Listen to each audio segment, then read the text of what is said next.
รงนี้ที่เราแต่ถ้ามองย้อนหลังไปในโรงเรียนครูทำเมื่อ30 ปีที่แล้วเขาเป็นโรงเรียนซึ่งบางส่วนของการทำงานก็มีปัญหาแต่สิ่งหนึ่งคือเขาได้2 ซึ่งก็เป็นหน่วยงานในการศึกษาเข้ามาเปิดเผยเพื่อชี้แนะแนวทางให้กับทางแล้วก็เป็นหนึ่งในตัวอย่างไม่ได้เลยข้อเสนอแนะดีๆจากเขาเพื่อนำไปสู่การปฏิบัติแล้วจึงเห็นเอาพุทธที่ทรงประสิทธิภาพแล้วเด็กสามารถไปที่ขับและได้รับรางวัลระดับประเทศดังนั้นเนี่ยวิถีของโรงเรียนเป็นรูปแบบที่เห็นว่าการทำงานในเชิงการประเมินเป็นมิติในเชิงไม่ใช่มิติในเชิงภาพลบสมขมีการทำงานร่วมกับหน่วยการศึกษาโรงเรียนแบบบูรณาการไม่ได้เน้นการรีพอร์ตเชิงเปเปอร์การประเมินเอกสารเหมือนในอดีตเพราะข้อที่จริงเราเข้าใจว่าการประเมินในอดีตที่เน้นการรีพอร์ตรายงานเอกสารคือการเน้นตัวเลขให้ผู้บริหารซึ่งข้อที่จริงที่เนี่ยมีมาของแต่ถ้าเราเน้นการประเมินโดยเน้นจากที่มาร่วมพัฒนาเราจะได้รูปแบบการเรียนรู้ถูกความมีสิ่งมีทั้งทักษะการคิดต่อแยกแยะทางการนำเห็นเวลาในเรื่องของการอ่านข่าวให้เด็กมันเป็นทักษะในเชิงโลกมีการให้สเต็ปในเรื่องของการเชิงปัญญาต่างๆเรื่องนักพักก็จะมีเพลงก็จะมีเรื่องซึ่งจริงๆหลายคนอาจจะมองว่ามันไม่ใช่แต่มันเป็นหลักการที่สำคัญมากในโลกที่การเปลี่ยนแปลงข่าวสารเป็นไปอย่างนี้เด็ก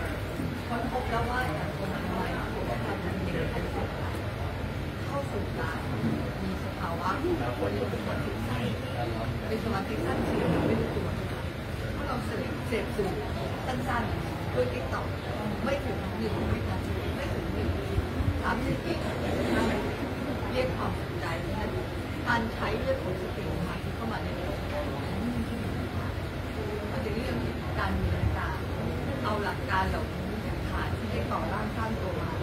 าทำเป็นแผนงานโครงการถึงวัฒนธรรมซึ่งจะได้เห็นว่าเด็กค้นหาปัญหา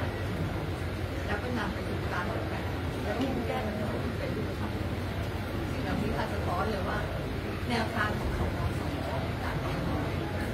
นอกจากจะช่วยชี้แนะและทำงานร่วมกับโรงเรียนเป็นที่คอยชี้แนะ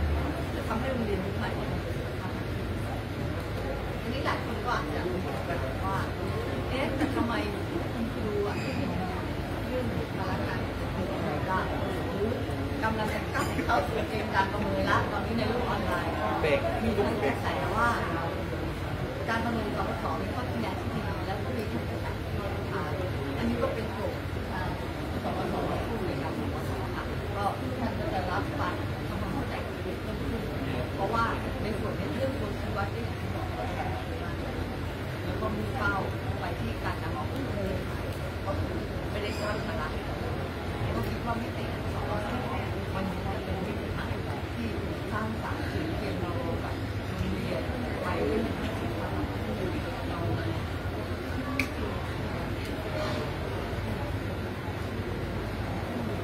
ค่ะอันนี้คือเรื่องแนวคิดเนี่ยเราเข้าใจว่าพอมีโรงเรียนขึ้นแบบนี้แบบความสำเร็จจะมีคนไทยส่วนหนึ่งก็การศึกษาทำงานนอกจากเปิดโลกกว้างในทางความคิดก็จะช่วยเรื่องของให้มาพักผ่อนจิตใจด้วยนะในบางส่วนอันนี้ก็ต้องยอมรับจริงๆเช่นถ้าภาคใต้จะมาภาคเหนือเราก็ขอมาดูโรงเรียนประสบความสำเร็จก็นอกจากได้เปลี่ยนเรียนรู้แล้วก็ได้มาศึกษาวัฒนธรรมได้มาพักผ่อนจิตใจด้วยแต่สิ่งที่ตามไปคือเมื่อคุณดูเสร็จคุณจะต้องมีคำพีและก็ข้อมูลที่นำไปใช้ต่อได้ผู้ที่ก็ได้นำเด็กท่านผอเนี่ยก็คือความว่าเรื่องรูปแบบที่เราใช้เป็นลักษณะเฉพาะของเราในการศึกษาแต่เราอาจจะมีโครงสร้างว่าตั้งแต่เริ่มต้นเนี่ยเราดึงและนำเอาเทคนิคข้อมูลเนี่ยของสมศเนี่ยมาประยุกต์ใช้อย่างไรวางโครงสร้างเนี่ยเพื่อให้ครูในโรงเรียนชุมชนนักเรียนสามารถมองเห็นเป้าหมายเดียวในการศึกษาซึ่งตรงนี้มันจะเป็นเรื่องทั่วถ้ามันมีไกด์ไลน์แบบนี้ผมว่ามันจะทำให้สมศการประเมินของสมศกับโรงเรียนนำไปใช้ในโรงเรียนต่อไปได้อย่างที่ยกตัวอย่างค่ะ เปรียบเหมือนบ้านเราจะให้เสาให้ปูนให้ผนังอะไรก็ได้แต่สีเฟอร์นิเจอร์และการตกแต่งบ้านเป็นเรื่องของซึ่งมันจะทำให้แต่ละพื้นที่เป็นเรื่องของตำบลและจะทำให้ได้โรงเรียนที่มีลักษณะเฉพาะแก้ไขปัญหาที่ละชุมชนและใช้ศักยภาพภูมิปัญญาของคนในกันได้